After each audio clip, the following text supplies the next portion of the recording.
Welcome back, everybody. Today we're going to talk more about assumptions, and we're here again with my good friend Mike Roberts, and we're going to be talking more about how this can actually be beneficial for investors.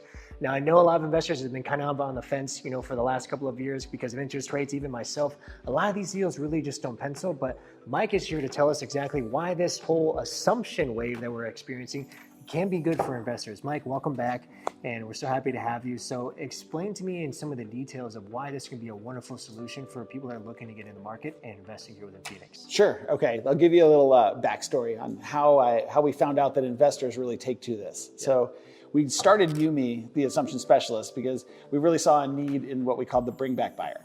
And what that was is the person that they were looking for a house, but they just got priced out of the market. Yeah. And so they're just sitting there and they're kind of stuck. And I had a specific client, Maria was her name. And she bought, from 10 years ago, she bought a condo. It was $80,000, $90,000. And she paid it off and called me back about a year ago. And she's like, hey, Mike, I paid off my condo. It's awesome. And I'm like, that's awesome, Maria. And she's like, I'm looking to get into another house now. So we had her pre-qualified probably for about $350,000, $340,000-ish. And then rates started to go up. So that qualification went from $350 to $320 to $300 to $290.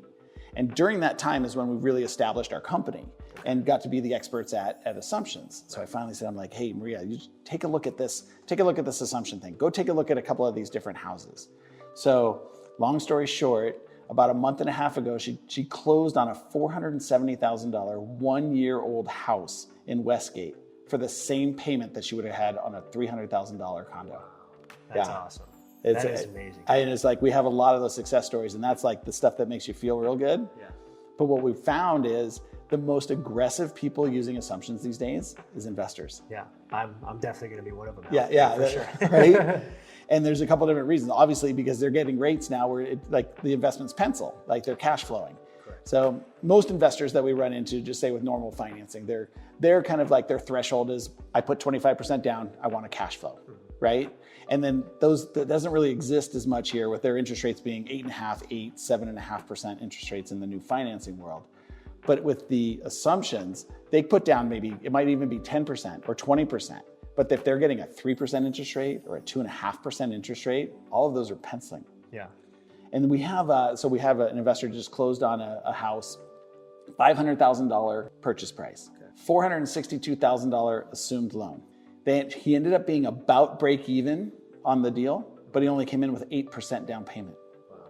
And you got to remember, so one of the things that investors look at is they look at not just cash flow, but also amortization. Mm-hmm. So what that means is because you're getting an assumable loan, and a lot of those loans are front loaded on interest, and if that loan is 3 years old, that means that 3 years of interest has already been paid. Yeah. So in this particular case, with this investor, I think over the course of 30 years on the assumable loan, you would have paid about $377,000 in interest. Easy. Right. Yeah. But $50,000 of it was already paid. So now it's $327,000 left. If you did the same property with conventional financing, it was closer to $800,000 in interest that you would pay over the 30 years. Wow.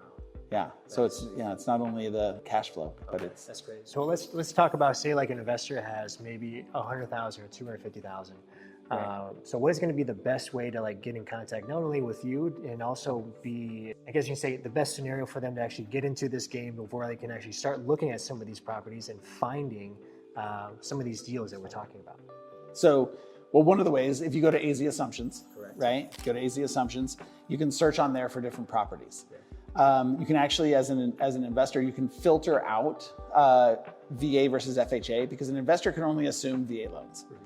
So FHA loans are primary residence only. So that's somebody that's going to live in it. Yep. So, but with VA, and most people don't know that you can actually assume a VA loan, don't have to be a veteran, and you can do it as an investor.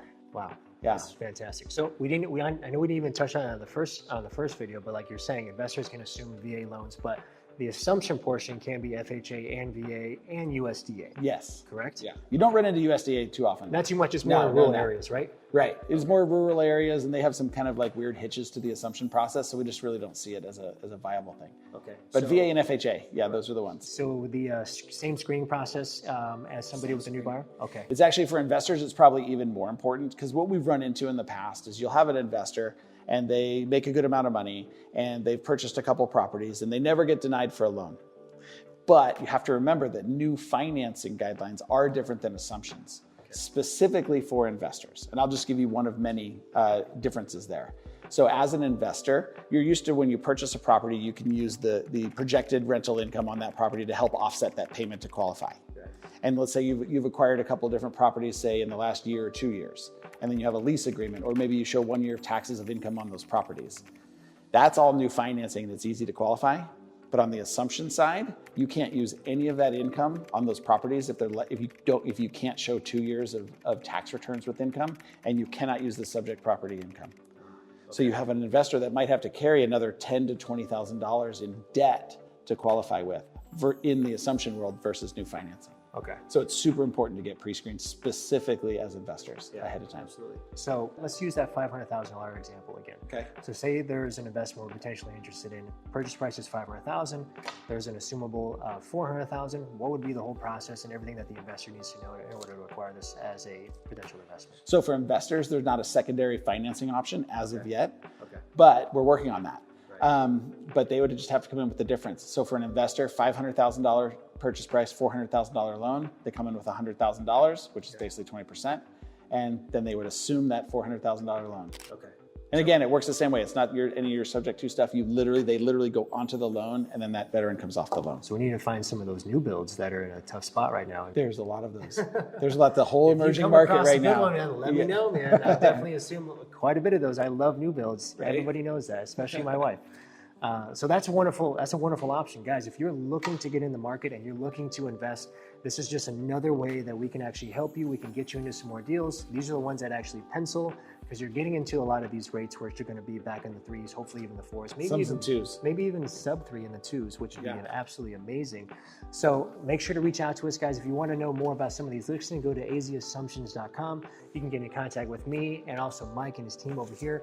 And we want to make sure that we continue to help you on your investing journey, not only to build wealth for you, but also build wealth for your family and also build wealth for your future. So until the next video, guys, see you then.